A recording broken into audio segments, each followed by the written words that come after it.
Derek with a C. And I'm just talking with famous people.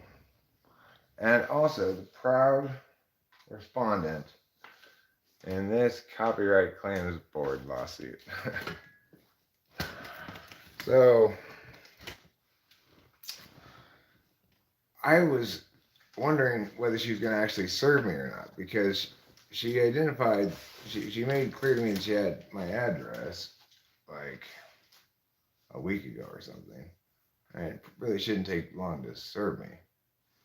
But she did serve me papers. So, um, what do we have to say about that? Uh,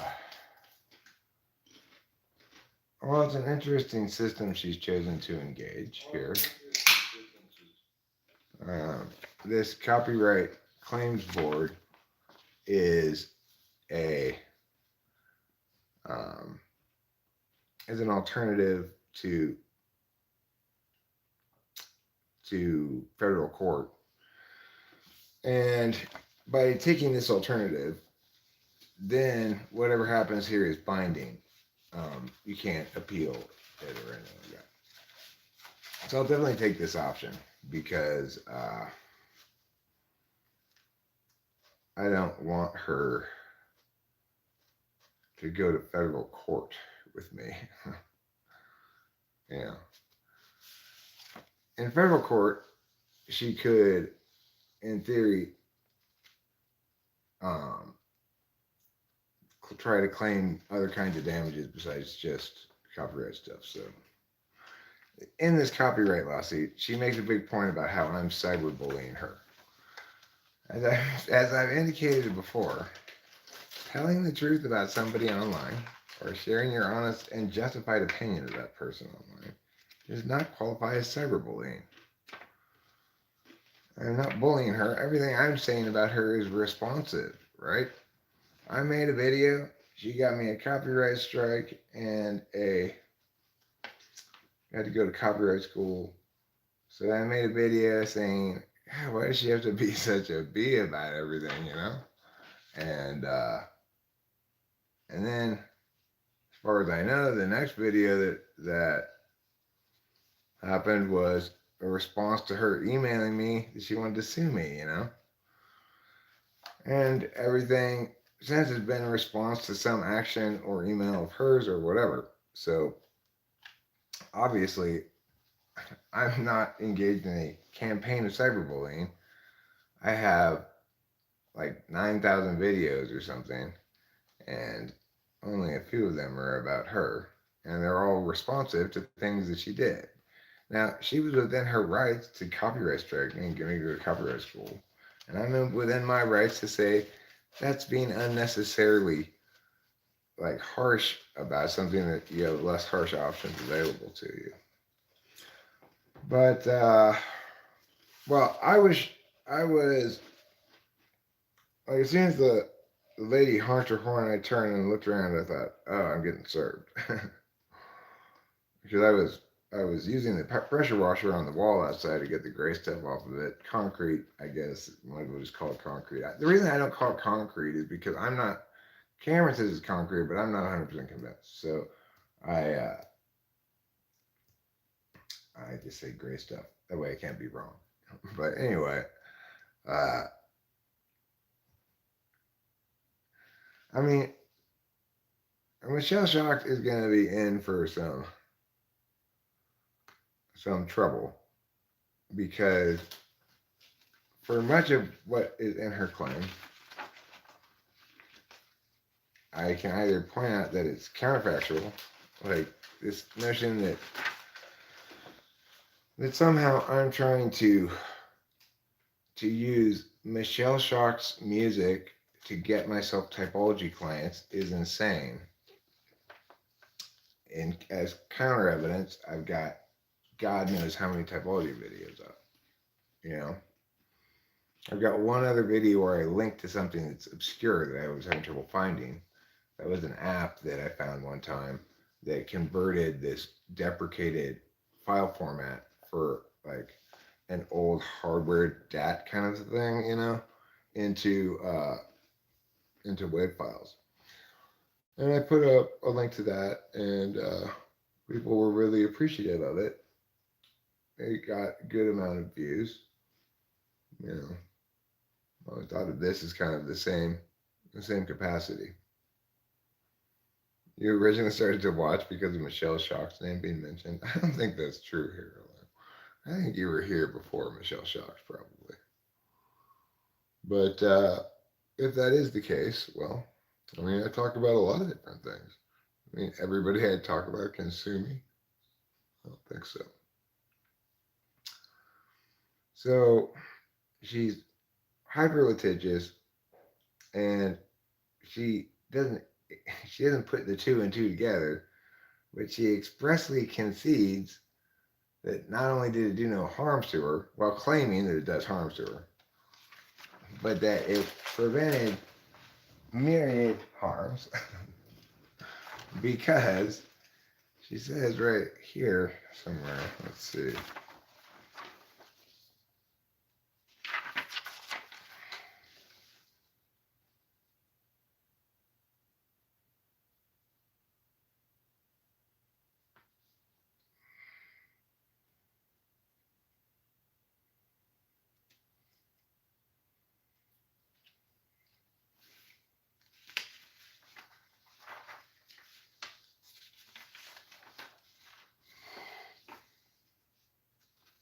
Hmm.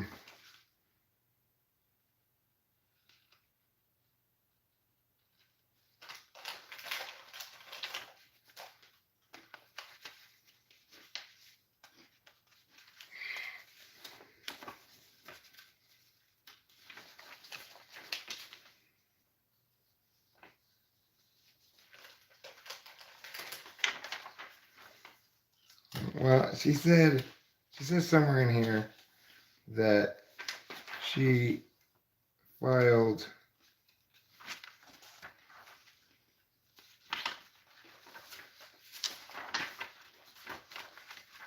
256 takedown notices for Internet Archives after my video directed her to it. So the problem she has is, of course, from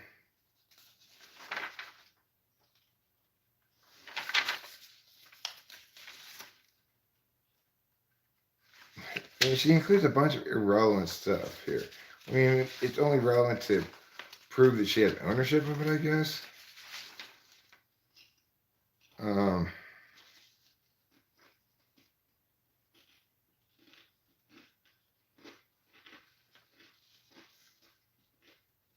Retaliatory videos. My responding to it does not comprise retaliation.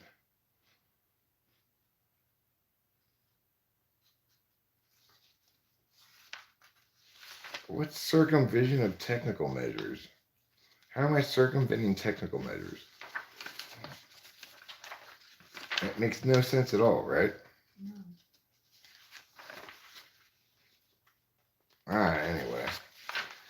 She says for harms to or whatever here somewhere.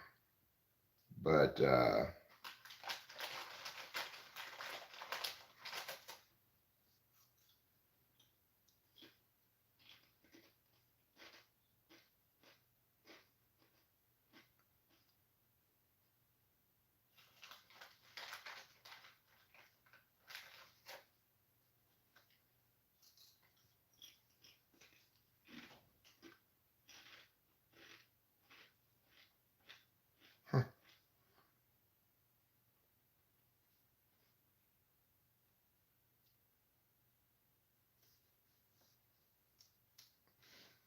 well, anyway, I can't find the exact language right now.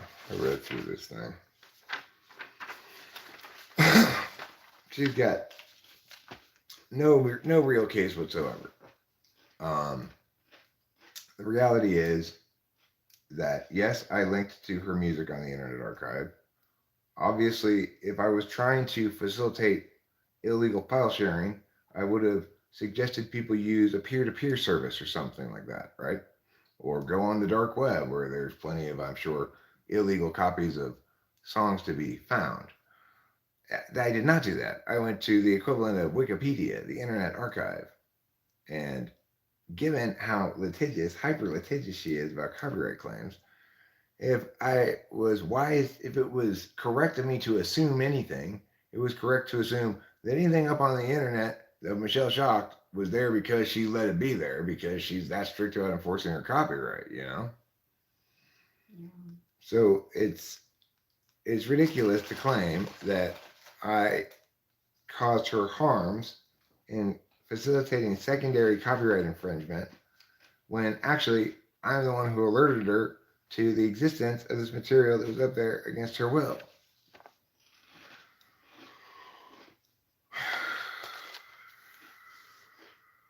So anyway, I think she's gonna have a tough hill to climb, but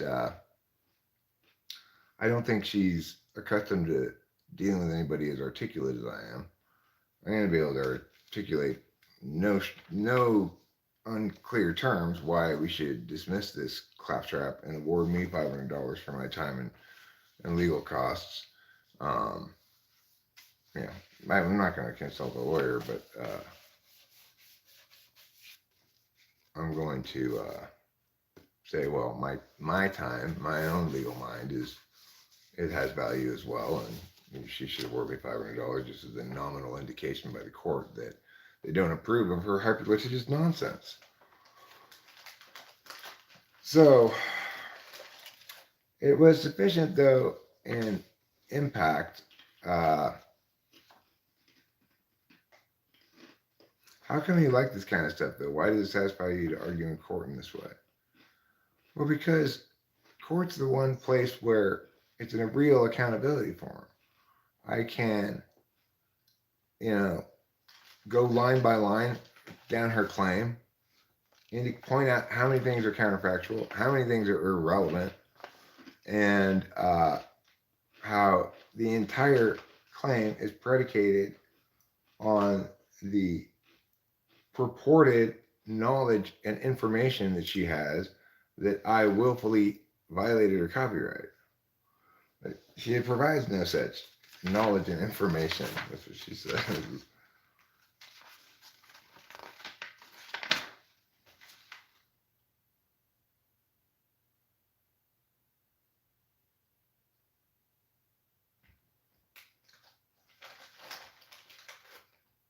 I allege on information and belief. No, information and belief, not knowledge. Information and belief that the respondent knew I did not authorize the use of my work on the Internet Archive link. She provides no information to substantiate that claim, and her belief is irrelevant. In the absence of substantiation, her belief is irrelevant. She says she asserts this on information and belief, but she provides no information to substantiate the claim. She provides information that doesn't substantiate the claim, but none that does.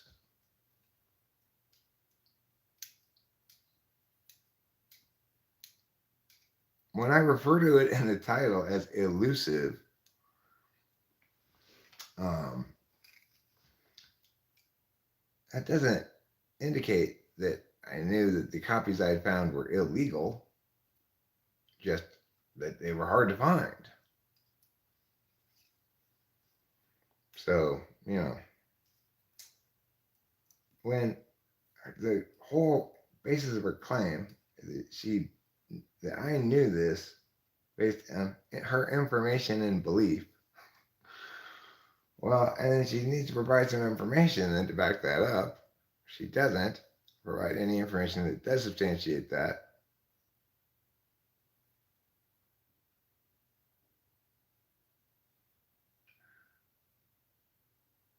Yeah, but she's only doing it like as an ego thing, as you already know. She wants you to be like, damn, this bitch really means business. I better back off. Well, it's going to backfire on her because I'm not that kind of person. I'm not afraid of the courts. I'm not afraid of legal action. And I think this will be interesting. Even if the court does award her um, damages, it will have been worth it because it's interesting. And the only alternative I have is to opt out of this copyright claims board, and then I'd be subject to federal lawsuit. By not opting out of this the the ruling of this board is binding. She can't sue me in federal court.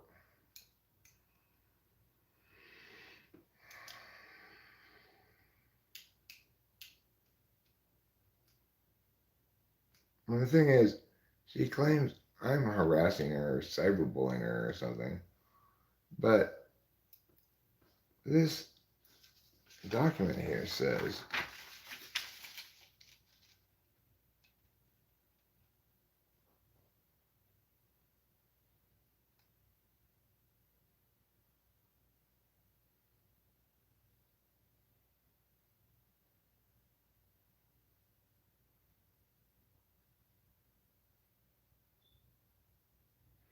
What says here, the CCB cannot take into account willfulness in awarding any relief, meaning it cannot increase an award against you because it feels your actions were willful.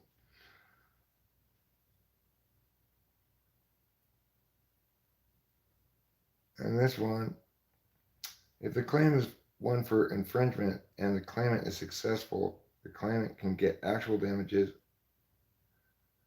or statutory damages, but not both.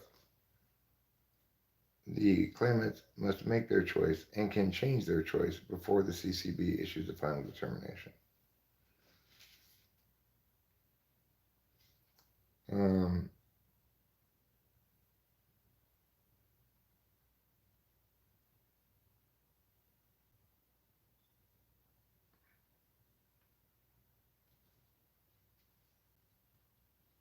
The claim has been reviewed by the CCB to ensure that it is compliant with the statutory and regulatory requirements for filing. Compliance review does not indicate how the CCB will rule on the claim or whether the claimant stated a viable claim with respect to each of the exclusive rights checked in the claim form or with respect to the damages, blah, blah, blah. The CCB can only grant certain types of relief.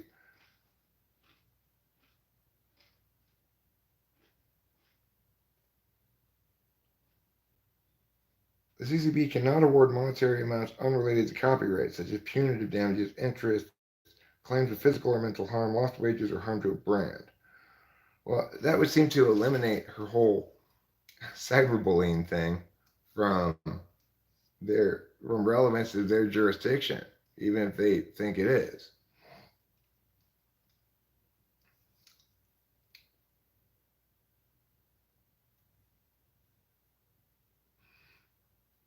I saw Misfortune at that weird stream.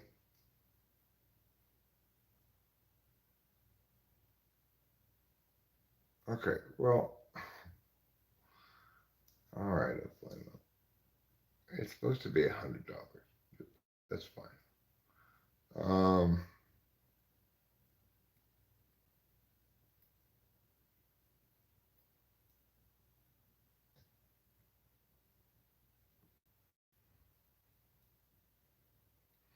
Well, she didn't just threaten to sue me; she's suing me.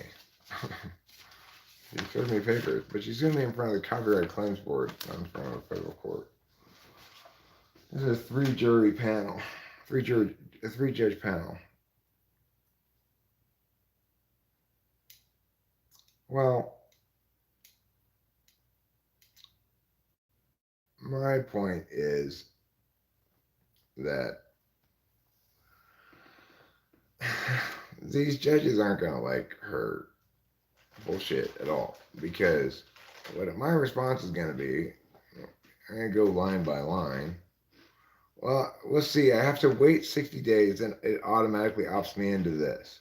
And then I guess, served more papers. It says, it's like I get informed at that point what I have to do or whatever. At that point, if it's available to me, I will file a motion to dismiss, which I'll already have prepared. And it'll go line by line down her claim and just demolish it, And then it will additionally have asked them to dismiss with prejudice and award me $500 for my legal costs. As stipulated, is within their power to award legal costs. So, um, does she have a chance? I don't think she has a chance because it's like there was immediate compliance with the takedown notice. There wasn't any attempt to relink to it or anything like that. And it's pretty clear in the body of her claim here, a lot of which has to do with me making reprisal videos against her. That what really bothers her is me talking shit about her, not not the copyright violation. That she wasn't able to scare me and put me in line and etc. You know. Well, she I don't know what's going on with her, but she she woke the wrong sleeping dog this time, you know. It's like I don't think any jurist of any respectability will could possibly rule in her favor. Well, she doesn't like me talking about her online. She thinks, from her perspective, that this is going to be further evidence of my cyberbullying campaign. It's not, though. I'm responding to something she did, you know? I'm responding publicly, expressing my opinion in a very civil way, and pointing out that, you know, well, only when she emailed me saying she was suing me and telling me to sign a waiver of service. But I wanted to see these papers.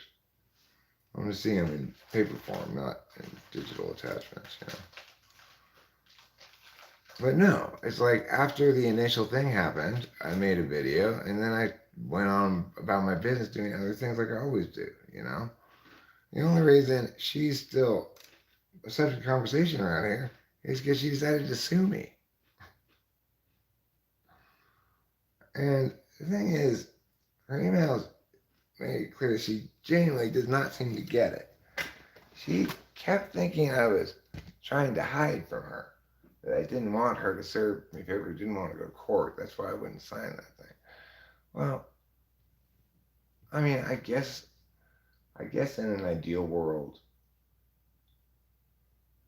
it's hard to say you like to be the subject of a lawsuit or respondent in a lawsuit,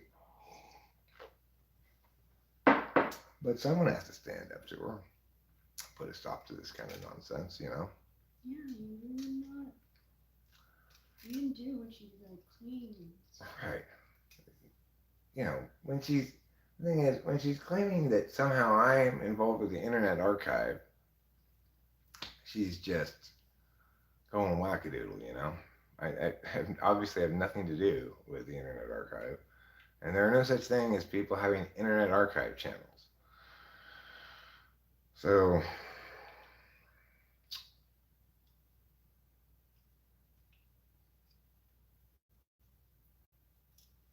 well,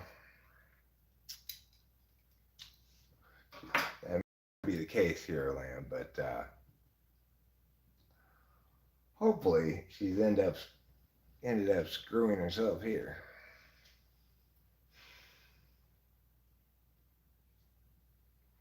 I mean, I don't want to speculate about what's wrong with her.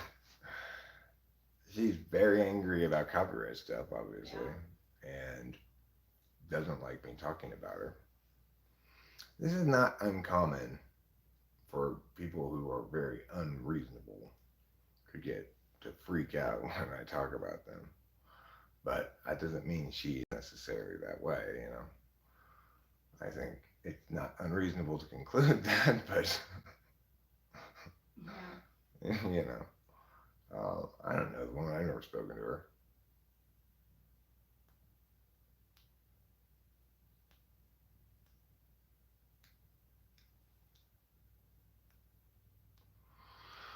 I've got on my Yosemite shirt. Rachel's got on her Oakland Athletics Mm-hmm. sweatshirt.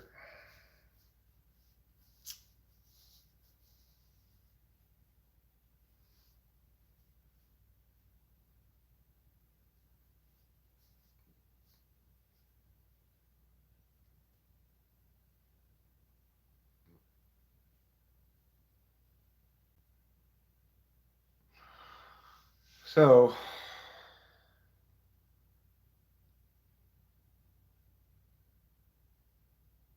anyhow,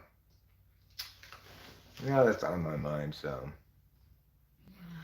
Eric, which type is more likely to use their hands when talking expressively and why?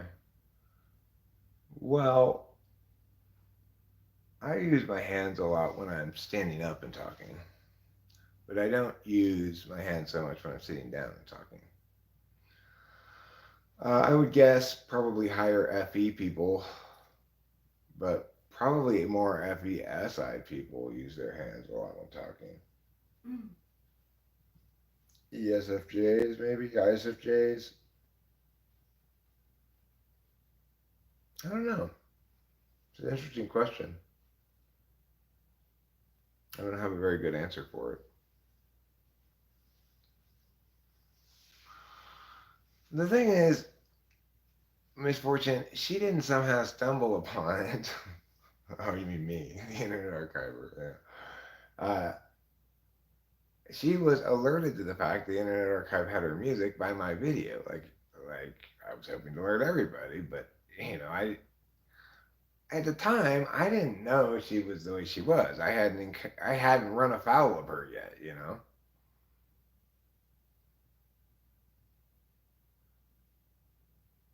Get hand talkers to talk while handstanding to measure their function stack. The handstanding thing would be a good SE test. I tell you what's very SE intensive thing is getting the concrete out the retaining wall. Mm-hmm. You gotta hit it from a certain angle, a certain kinds of parts of it will chip off nicely if you hit it a certain way. Other parts you have to hit a different way to get it to chip. You gotta change your angles depending on what, like you always gotta come from an edge out, basically. And except for sometimes, depending on what tool you're using. This retaining wall is just it's taking such a long time. Let's go look and I'll show you.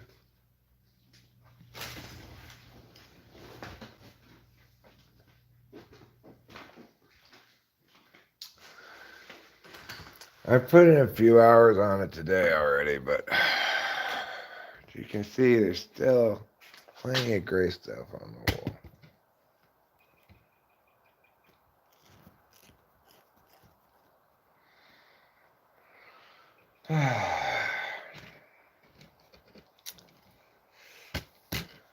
Well, I'm much more stressed out about this retaining wall than I am about the lawsuit. Because this, I got a real ticking clock on. I've got to get this thing done ASAP. Because we're going to have to hold a nuptials event here.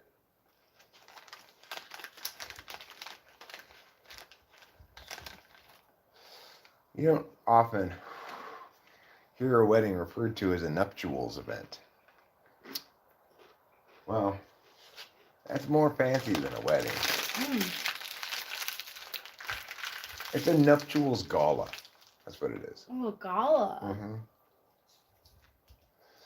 I mean, there's some sort of carpet. Well, we do have carpet on the stairs. Do. And we could name it red, like a dog. Therefore, it would be a red carpet, even though it's not red. At the most recent, either Oscars or Emmys, they, for the first time, didn't do red carpet. They did a nude carpet. A nude carpet? Was it white people nude or black people nude? Good question. White people nude. Did they use the flesh tone crayon from the crayon set? It looked like that.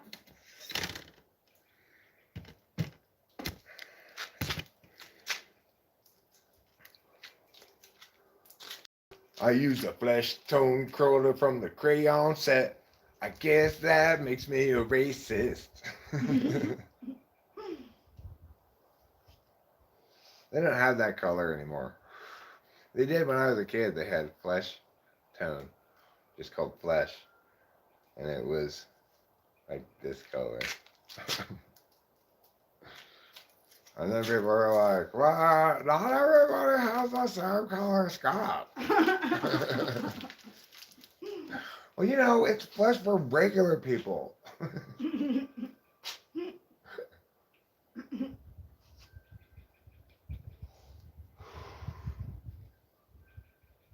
Now, when I draw with crayons, I can't draw people anymore. They don't have the right color. They don't have flesh. Wow.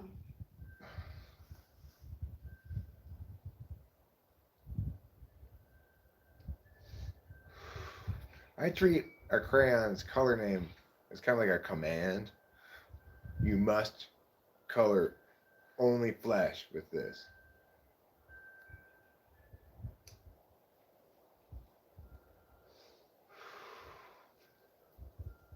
Well, well, well. Well, haven't we had a busy couple of days? Rachel and I, we went to Los Angeles on Sunday for Father's Day to see Delilah, and that was very pleasant. We had a nice long dinner with her. Maybe even too long, because the waitress could not have been any slower. But then we slept the night in Arcadia at the hotel. And then Monday morning, 7 a.m., we got in the car and drove all the way to Modesto, where Rachel got her wedding dress fitting. Her supposed to be last one, but they decided to add an extra one on. We got our wedding bands, but they didn't have Rachel's size, so we have to go back for that too. We scheduled to go back for both things on one day. Got one more trip to Modesto. And the reason is, of course, because I made fun of Modesto, so the slabs are punishing me by making me go back to Modesto. I've said that Modesto's name, like undername, slogan or whatever, should be an unremarkable place. Modesto, an unremarkable place. Anyway, we were glad to get that stuff done. Then we went to the grocery store on the way back to the house. So when we got home, I was pretty SE'd out. It was like, wow, that's a lot of SE for 2 days. So we slept pretty good last night. Got up this morning too early, like 2 in the morning, something. I took a couple Adderalls, went back to bed, had stomach problems, pooped and stuff this morning. I felt better. Worked on this wall for a couple hours. It's been a busy couple of days. I'd still be working on this wall if I hadn't gotten served. I would give Michelle Chalk this much credit. She successfully interrupted my efforts on this retaining wall. After I turned this thing off, and the lady's like, "I'm from Yam Yam Yam Legal Services. You're getting served." She confirmed my name, you know. I was anticipating it, so it wasn't a big shock or anything. But it was enough of a shock that I had to stop what I was doing, read all those papers, which I did. And, you know, then I had to live stream about it because at that point, it's on my mind. I need to talk about it on the internet so that it's not on my mind anymore. I mean, I'll have to start working on the motion. well in advance of 60 days. You know, the first thing, if possible, the very first thing they're going to receive from me once my non-response opts me into the copyright board um, in 60 days. Then I will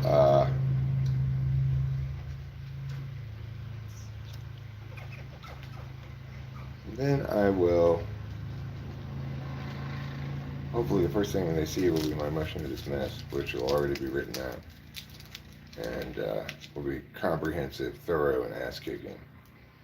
She's going up against somebody who's an expert at this kind of stuff. I'm a professional debate coach. You know.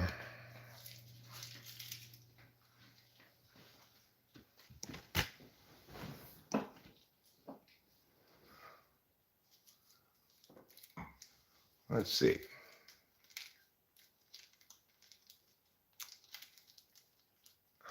Oh, you think, Hero Lamb, you would think there are easier ways. I have the pressure washer out right now. Is it faster? On some portions of it, depending. I have tried myriad ways. I've used the cheap machete that I got from Harbor Freight. That's pretty good for certain kinds of cracking of the concrete, certain kinds of sweeping it away down, but only certain kinds of it. I've used a chisel with a hammer. I've used just a chisel. This works pretty well. But no, there is no easy, quick way to get that shit off. You'd be surprised. If you were here messing with it yourself, you'd know what I'm saying. It defies a single solution. Different portions of the concrete cling to the retaining wall with different amounts of adhesive force. It's different levels of thickness. Like the thick parts, they come off pretty easy. The thin parts, depends. You know, you kind of have to eggshell crack it with a little hammer, trying not to damage the wall behind it. You know, it's a pain in the ass. Yes, I thought about hiring somebody to do this already, but I'm most of the way done, really, with the prep work. I just have to finish this fucking wall, and I have to use the pressure washer to get the rest of the paint, flaking paint under the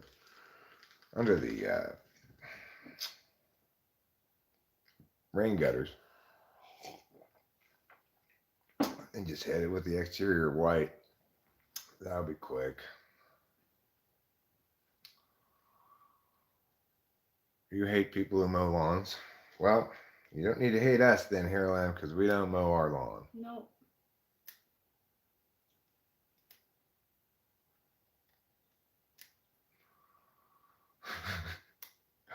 If Ruben were here, he'd pressure wash our neighbors for us.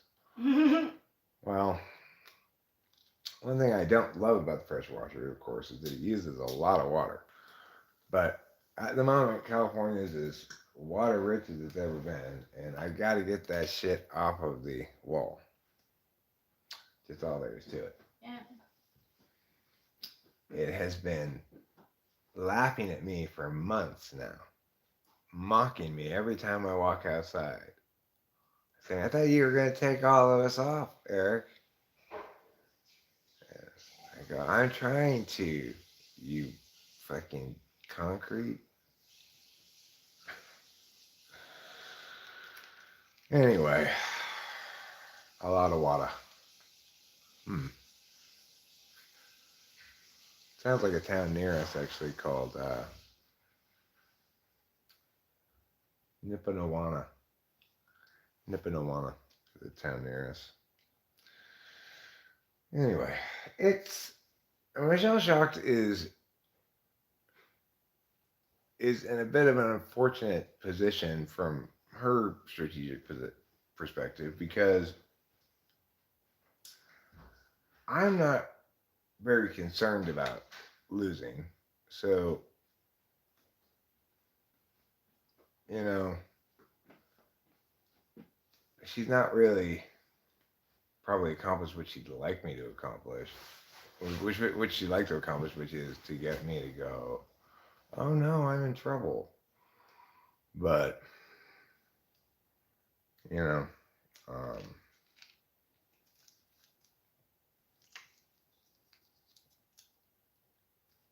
but she should have looked into me a little bit before she said to sue me with such a craptacular claim. Because yes, it is craptacular. Um,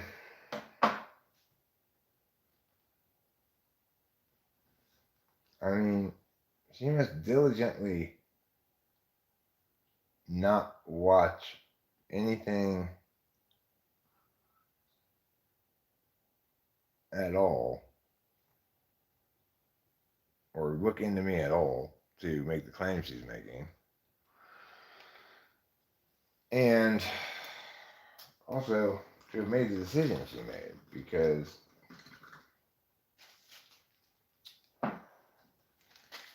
if she watched me at all, she'd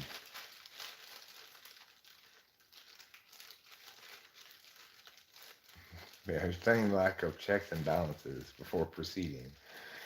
Or just due diligence, like check to make sure that the things you're saying about the Internet Archives are actually correct before you put them in your claim in front of judges, you know?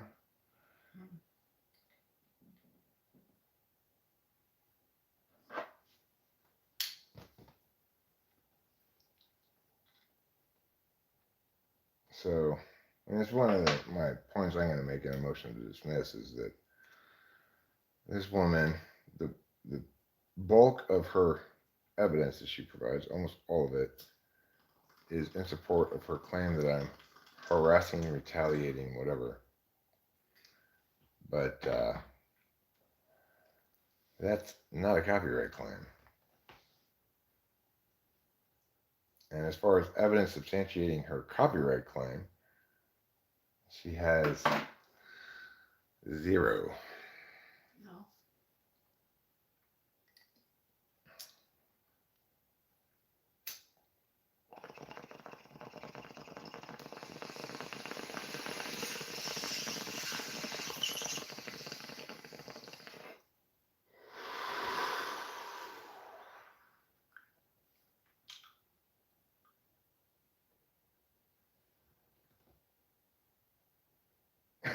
I mean, the thing I'm going to say in the motion to dismiss is look, I can only respond to the claim she made. If the claim she made is this haphazard, full of counterfactuals, we should not reward her by allowing her to amend it in any way, and we should dismiss with prejudice and award me legal fees.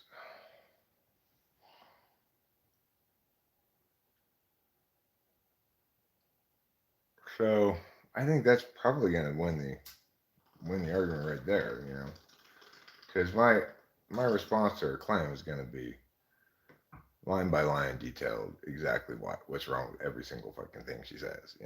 So she's gonna have a big problem. Like, no, she's gonna be able to respond to my responses.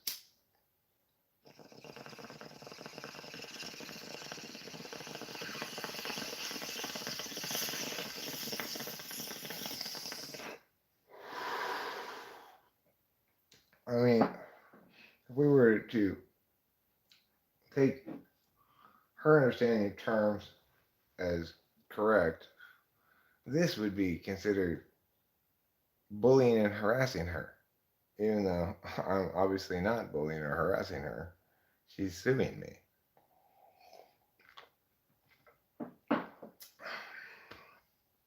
And I can prove over the course of 12 years or whatever that I talk about all kinds of things. I'm always responding to things like this, you know? So it's, you know, she's just one of those old people that likes to get out, even if it's just to the doctors. I don't know. I really don't know anything about her. She filed the case in New York. Presumably she lives in New York, I guess. I don't know. But that may just be where the copyright board is. She may have filed it from some remote location. Um, I'm not sure if it's going to require travel or not. I may be able to just submit all the documents remotely and get this resolved before I even have to consider booking a plane ticket, you know. But if I do have to go to New York, well, that's just part of my expenses that she's going to have to pay for at the end. They may not accept a motion to dismiss. Um, right out the gate. There may be some procedural things that need to be done first before they can receive any motions. I don't know. It's not a regular court. It's a copyright board. So we'll see what happens.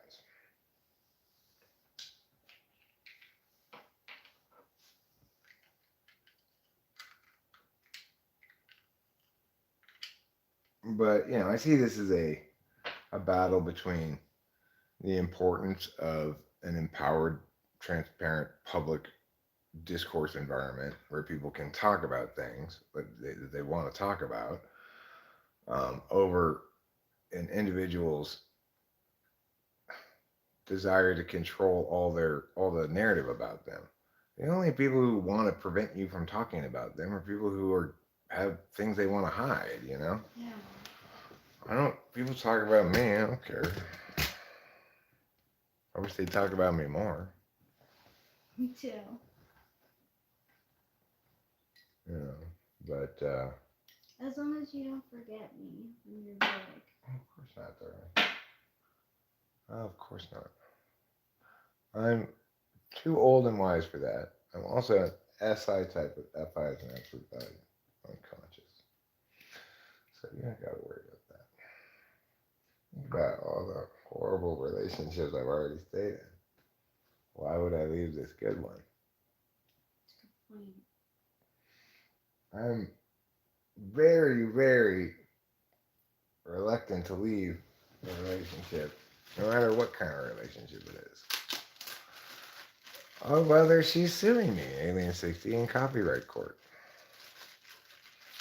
for $5,000 for secondary and vicarious copyright infringement. Well, I mean,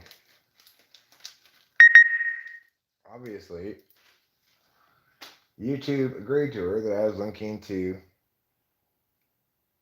stuff that in a way that violates her copyright. That's why they gave me a copyright strike and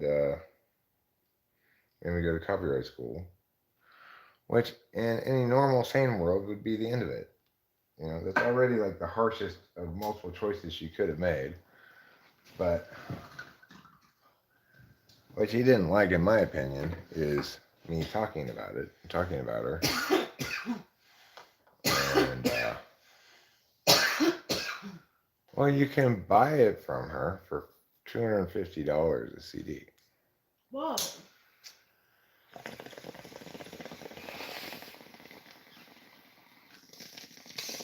Apparently.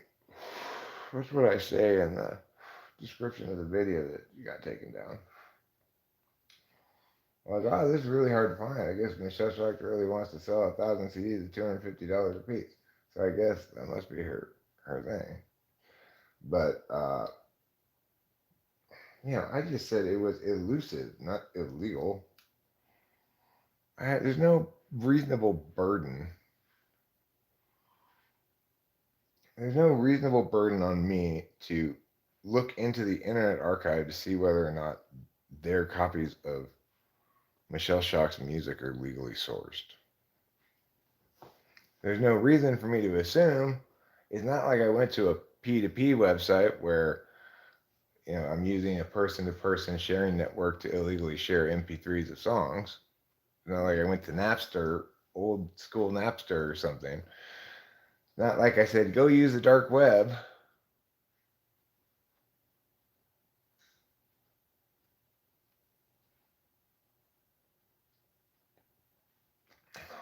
Well, I mean, that's the thing is, it's interesting for me. It's an interesting storyline for my channel, and I truly believe I did nothing worth $5,000 of damages. I acknowledge that obviously I I I was wrong to link to those musics in that video because YouTube agreed with her, so obviously I was wrong. Um, but for her to claim that she deserved additional damages is ridiculous because there's that's for things like people with a pattern of abuse. I made no further attempts to link to any of her shit at all. So, right. Well, that's what she seems to think.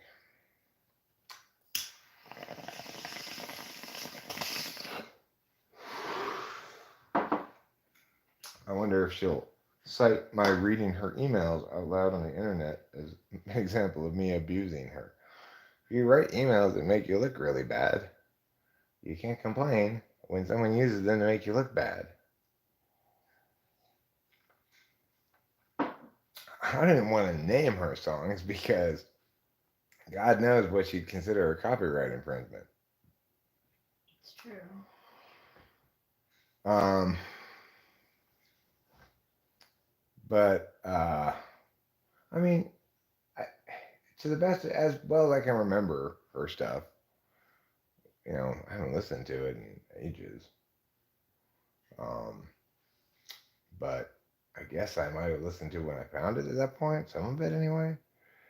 Uh, she has an album that she recorded on a Walkman around like a campfire or something, and that album's pretty damn good. It's a good album.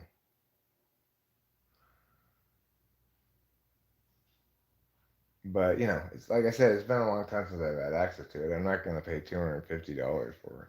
That'd be funny. Actually, if you know, if I get the judges to award me $500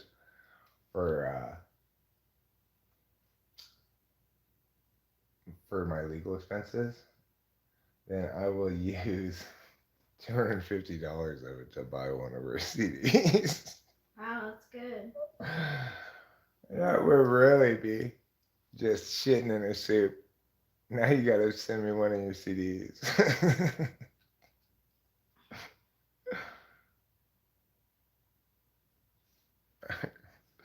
Or return my $250. One of the two. Yeah.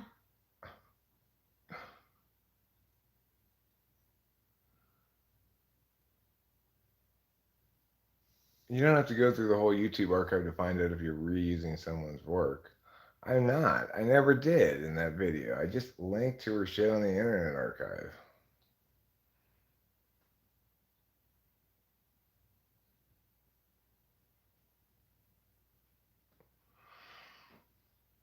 I mean, I have lots of videos that have copyright claims on them because I covered somebody's song or whatever, and then they get all the money from those videos.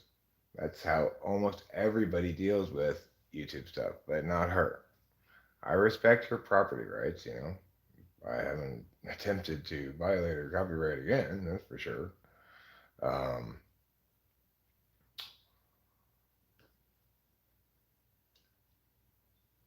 you know, it's it's difficult to move through a world that operates one way all the time, and then encounter somebody who deviates starkly from that in this very aggressive fashion.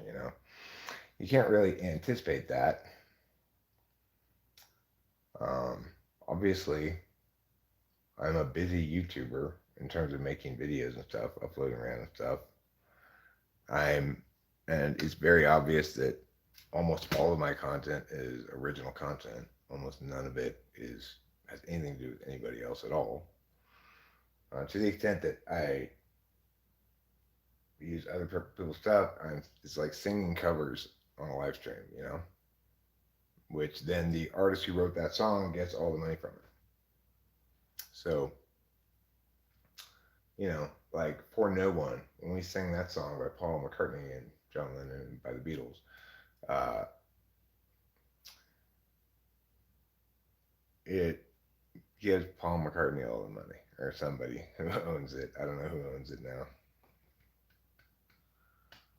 But, so in a normal world, you are going to encounter plenty of opportunity to cease and desist what you're doing before you're ever going to encounter somebody suing you, right? Like, maybe that they can tell you have to take it down without issuing a formal takedown notice, which gets you a copyright strike. Then YouTube can just remove it automatically, and not give you a copyright strike, uh, et cetera, et cetera. There's a lot of things that can happen. So they can claim the money from it, blah blah blah blah. The worst thing that can happen is that they issue YouTube a DMCA takedown notice, in which case YouTube gives you a strike. Well, that's what Michelle Schock did with my video. She also tried to get YouTube to take down my content, apparently like my descriptions in some of the other videos that I made that were negative. And YouTube didn't dismissed all of her claims of me bullying her. So, I guess from their perspective, this doesn't comprise bullying. So I don't know why anybody else should consider it bullying. I mean, why anybody would consider this comprising bullying is beyond me, right? She's suing me, and I'm talking about it in a live stream. How is that bullying her? I don't know. When I said Michelle Schock should be cancel cultured, my point in it was she shouldn't have been cancel cultured for what she was cancel cultured for, but she should be cancel cultured for her archaic and abusive approach to copyright. That's my opinion on the matter. That's certainly constitutionally protected speech, and it's no sort of, in no way, shape, or form does it comprise uncivil discourse. So, Skygear's combinatorial buzzwordism. I don't know if they have all their teeth, but I don't. That's why they call me Eric the Toothless Wonder. You are a wonder. Thanks, darling. You're welcome. What type are people who try to bum cigarettes all the time and never buy their own? Probably. I don't know. I don't know. It's like that. People who want to smoke and are broke, I guess. That makes me want to have a cigarette now. I could go outside.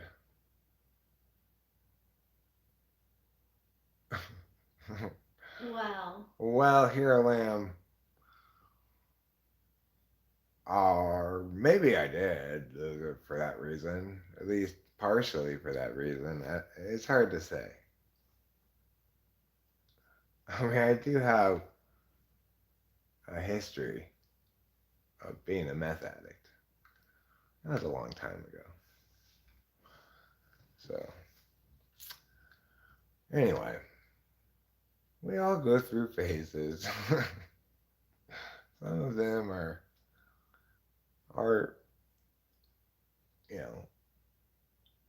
some of them are less well received in polite company than others.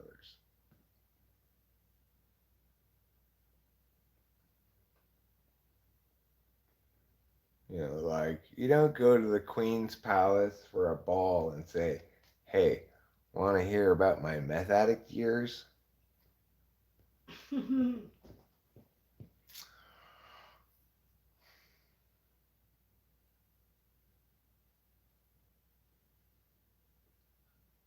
But It was one of your eras. yeah, it was a long time ago. You know, early 2000s, 2000, 2001, 2002, around there. Yeah, I didn't have any phases of gigolo.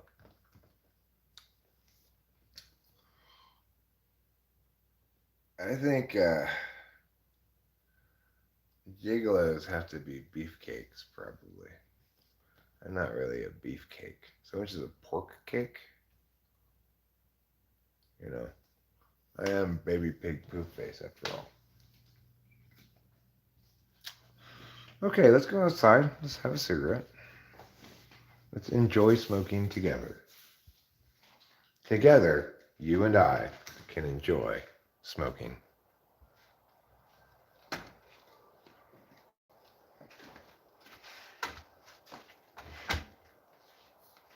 Let's enjoy would be a good name for a YouTube channel.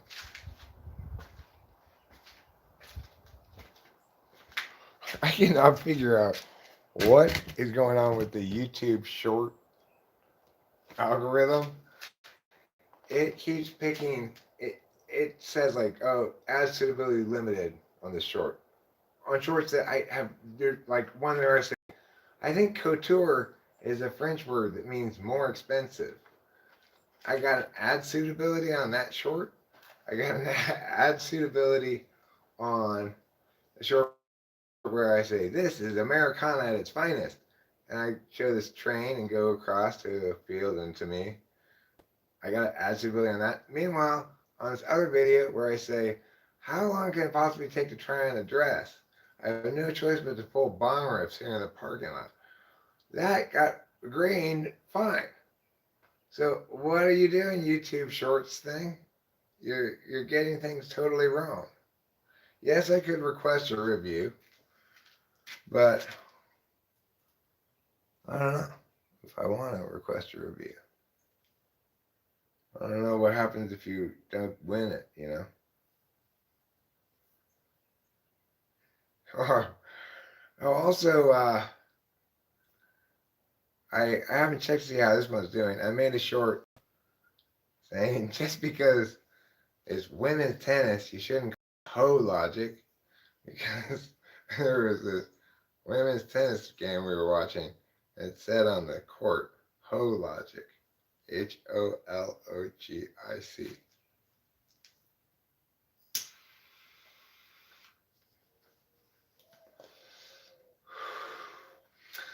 I don't know how that one's doing. I have to check on that one.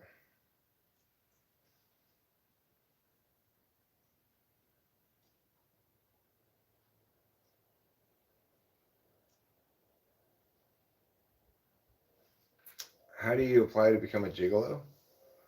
I think you first have to work at Chippendales, the male strip club.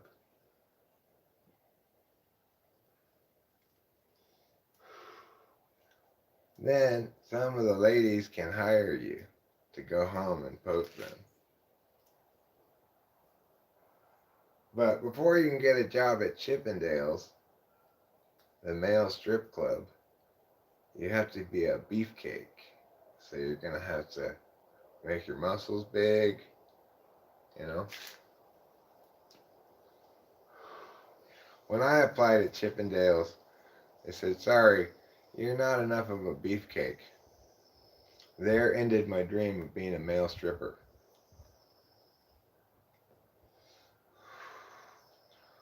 Are you guys suggesting what I think you're suggesting? That I give more cutlets to the woodland friends? Alright, I think you're right. I think they should get more cutlets.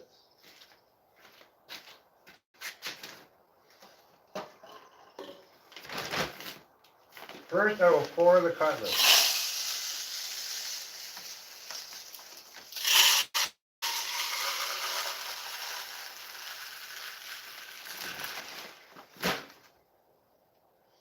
These are mixed cutlets, not straight cutlets. Bird seed rather than straight up sunflower seeds.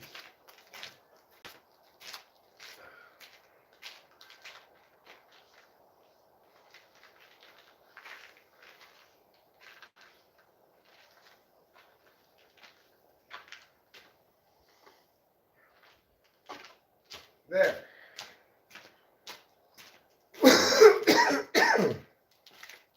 More cutlets for the woodland friends. We saw an interesting bird earlier. It looked like a woodpecker kind of, but instead of pecking at a tree, it was pecking at the woodland cutlets.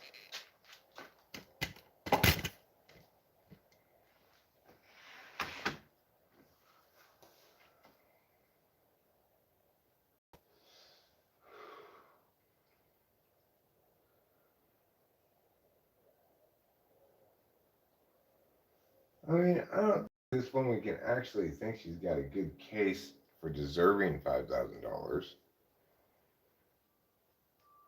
The only explanation I have is spite, you know? She doesn't like me speaking freely.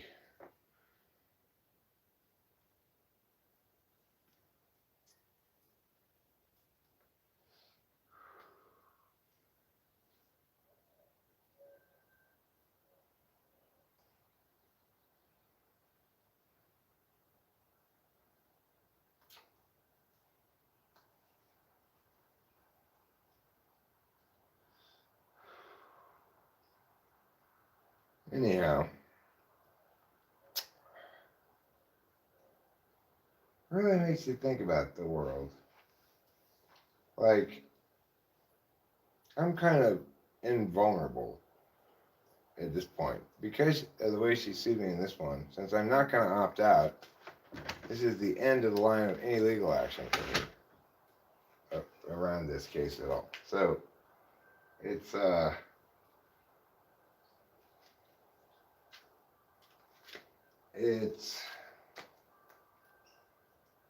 like my liability is limited to a maximum of $5,000 possible. I find it very unlikely that they're going to find in her favor at all, let alone award her the maximum.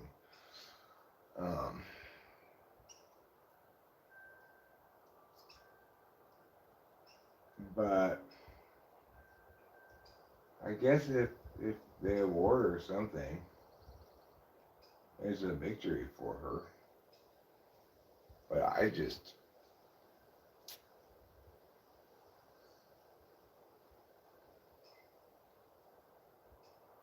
mean, well, I guess the point I'm getting at is she can't impact my life dramatically at all. You know? Um,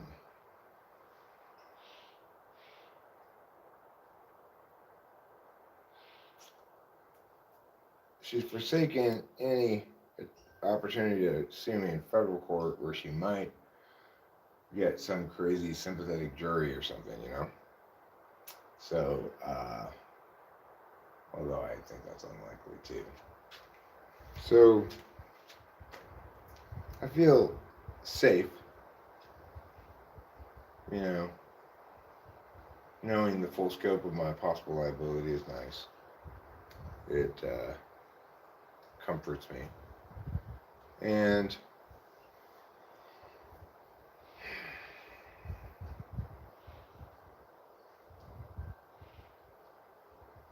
it just takes me a little while to process this through my head, you know. I got to talk things out kind of over and over again until I feel like I know it. The first time I've ever been sued. So,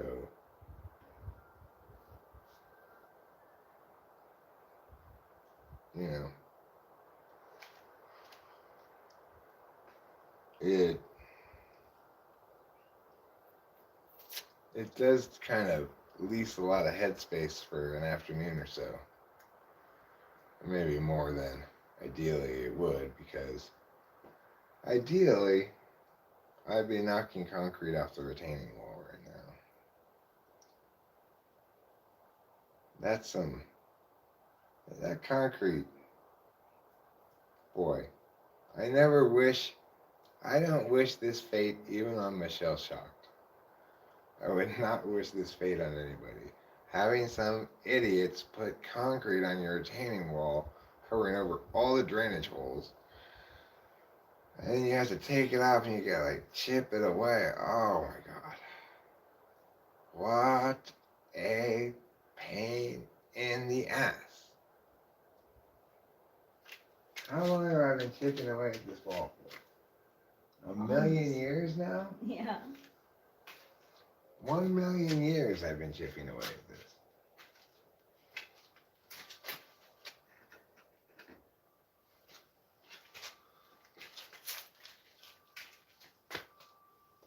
Why did those people do that? Those scoundrels. They're probably thinking like, oh, we gotta cover over the retaining wall because it looks kind of old and pitted or something. So what? Just it looks like a retaining wall. Or if you're gonna do something, just paint it. We'll paint it maybe the color of the trim on the house. But I think we might just leave it a retaining wall. At least for the wedding. I don't know if I want to undertake another big painting project before the wedding. So, merciful heavens, what a busy life we lead, Rachel.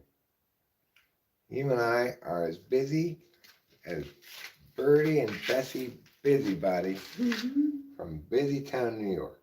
Yeah, it's true. We've got trips to Modesto. We've got lawsuits. We've got trips to Los Angeles to see Delilah. We've got a retaining wall with concrete on it. We've got woodland friends enjoying their cutlets. Once I lay out cutlets, I like to give the woodland friends a little time to enjoy them before I start pounding on the wall. Because pounding on the wall will scare them away. They'll say, oh no, there were a bunch of birds right there, but just turning around like that scared them. It's okay, birds. It's okay. Come back. Come back, you feathered friends. There you go. Is a squirrel gonna go chase them off? Sometimes a squirrel will chase off another squirrel, but they don't usually seem to chase off the birds. The blue jays will sometimes chase off the other birds. Mm-hmm. Blue jays are kind of a little bit bullies. Yeah, they are.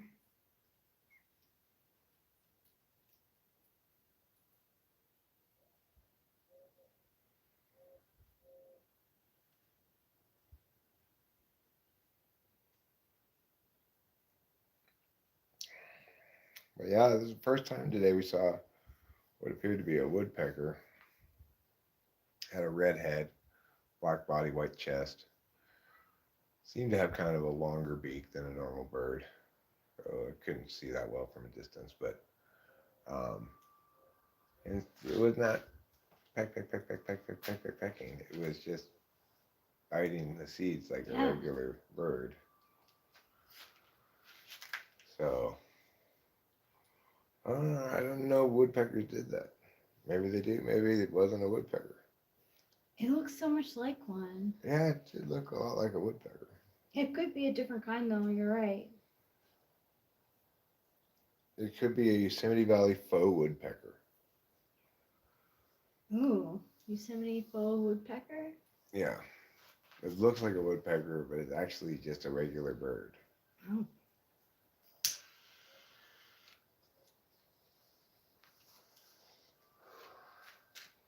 How many regular birds do you think it takes to make one woodpecker? How many what? How many regular birds does it take to make one woodpecker? I'd say 1.25. I think that's a good estimate. So that means you need 4 regular birds to make 2 woodpeckers. No, to make 1 woodpecker. No, to make 2 woodpeckers. You need 4 regular birds to make 2 woodpeckers.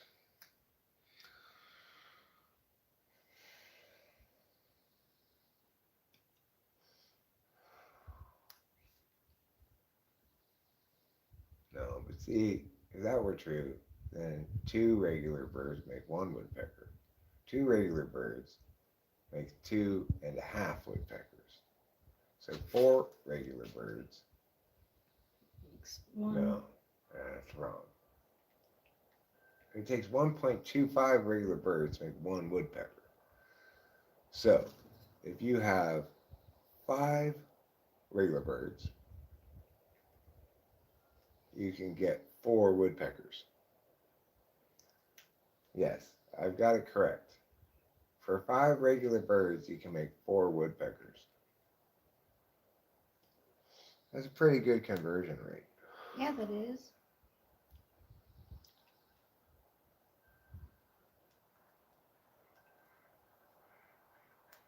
There's a remainder of 0.1 bird, but it's useless. You just have to waste it. Throw it in the trash.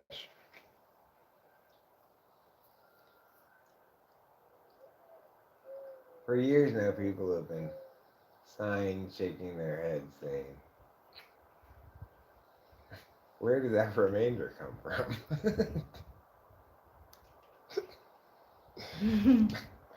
I mean, nobody can explain it mathematically.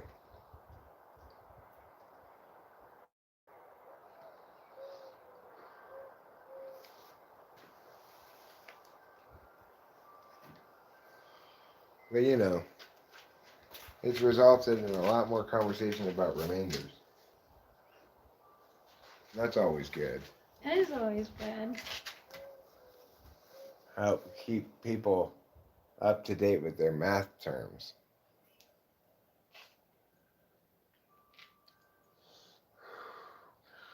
You know, today was a record low for this day. In the middle of the night, it got very cold.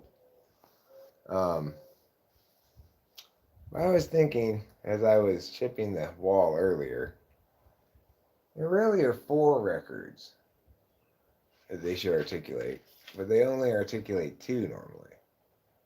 There's the record high, the record low. They should also articulate the record high low and the record low high.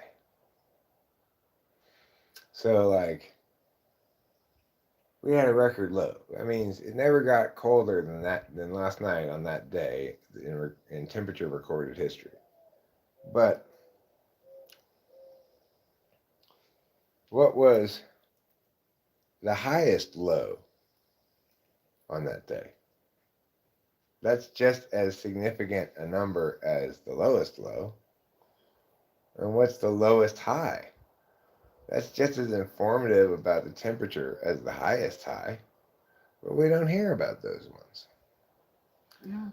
That's why I wrote weather.com an email saying, Dear weather people, you need to fix this problem right now. And I put an exclamation point and I said, love, comma, Eric.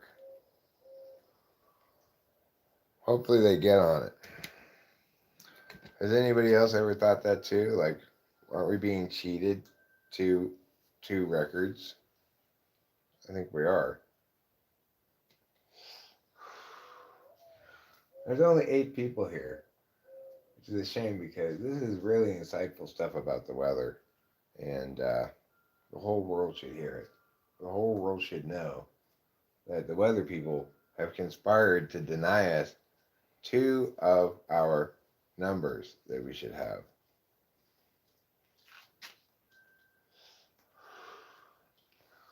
Like, if we can know how many regular birds it takes to make 1 woodpecker, we should get to know what the record high low is and the record low high.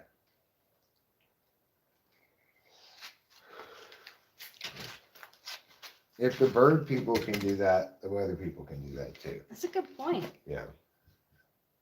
Because birds and weather are like birds of a feather. They flock together.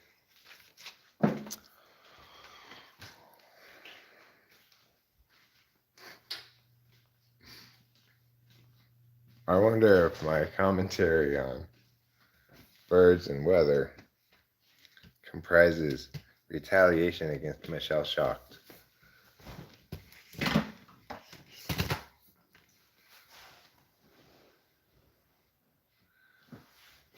Well, my point is,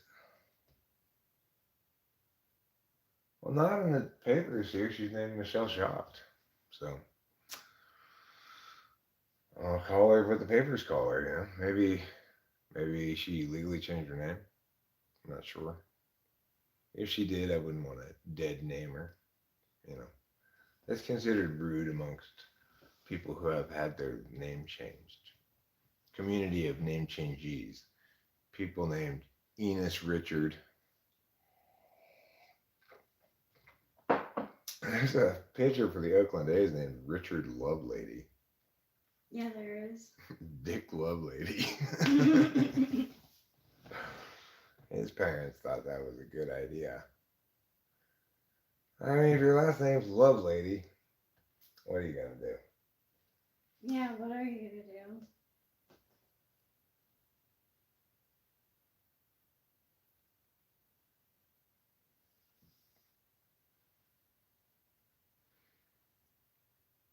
I should have named him Will. Will Lovelady. Yeah, I'll defend myself in court. I mean, I don't think I'm gonna have to fly to New York, but if I do, then I would do. I don't know. Either way, I don't need to consult a lawyer about this. Um, all the relevant laws cited in the papers, and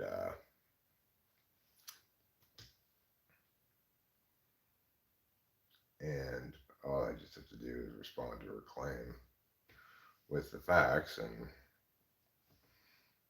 it should be the end of it. You know, that's not what the copyright board is for. It's not for hyper litigious people to carry out personal vendettas against somebody who's spoken out against them publicly.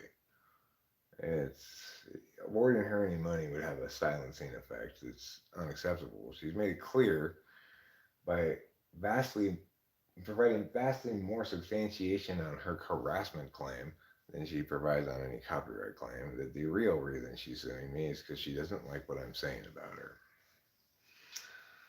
So, after all, she incurred only articulable benefits from my video, which was up for less than a day, and allowed her to file takedown notices on the Internet Archive, which I would assume they probably obeyed. But I don't know because I have nothing to do with the Internet Archive. Yeah.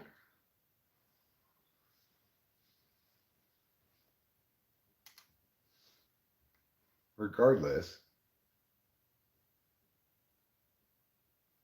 there's no way to articulate actual harms given the brevity of time for which the video is up, and and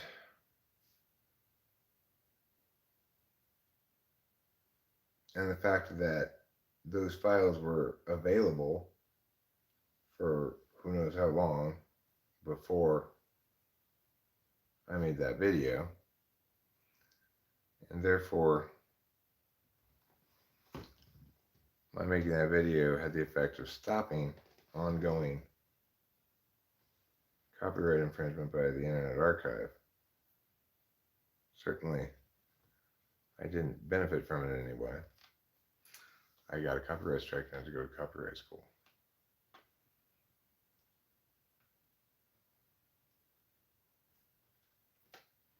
Her claim that it somehow drove business to my typing business is insane.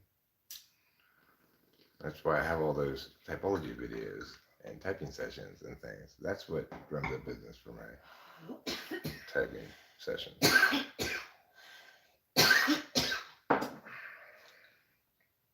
Speaking of which, I gotta make an appointment with what's his name here. Since everybody seems to have had enough, maybe I'll tap out too, and I'll respond to that guy. Home fried. Oh, Flamo. I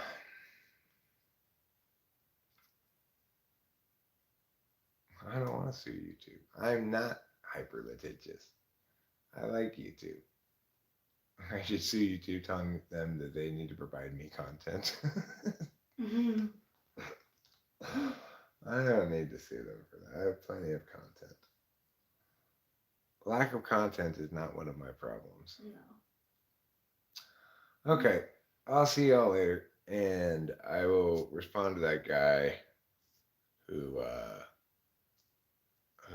Oflamo.